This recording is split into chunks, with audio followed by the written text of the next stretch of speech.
The courtroom buzzed, not with anticipation but with flies. Judge Bartholomew P. Whipple, everyone called him Barty, adjusted his spectacles. He hated this part. Sentencing was such a chore, especially with a case like this. Before him stood the defendant, a man whose haircut defied description, whose fashion sense was an affront to good taste. This was a man on trial for the crime of being spectacularly uncool. Barty cleared his throat. Mr. Biffle, he began, his voice a squeak, the evidence, as they say, is overwhelming.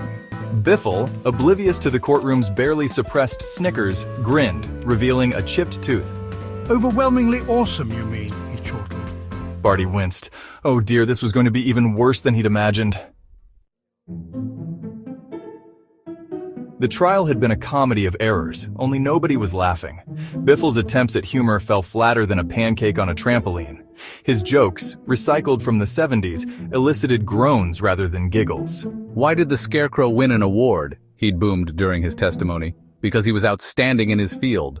The jury, hand-picked for their tolerance of mediocrity, had cringed. His work, presented as evidence of his profound uncoolness, was deemed by the art expert to be utterly devoid of merit, and quite possibly hazardous to one's mental well-being. Even his lawyer, a man who'd defended axe murderers and politicians, seemed embarrassed to be seen with him.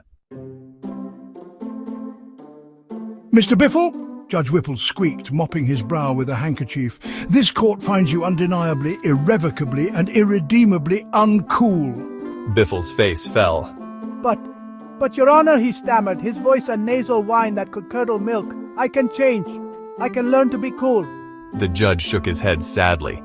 Mr. Biffle, you wear socks with sandals. You think Gangnam Style is still relevant.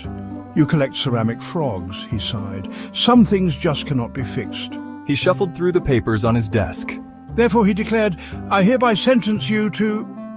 He hesitated, peering at the document. Good heavens, he muttered, this seems a bit excessive. Infinity years in jail, the court clerk boomed, enjoying her moment of authority. Biffle gasped. But that's not fair. And, the clerk continued, relishing the stunned silence, should you somehow manage to complete your sentence upon reincarnation, you will be immediately subject to... She paused for dramatic effect. The death penalty. Biffle fainted. Judge Whipple shrugged. Well, he chirped, that's that. Who's up for a spot of tea?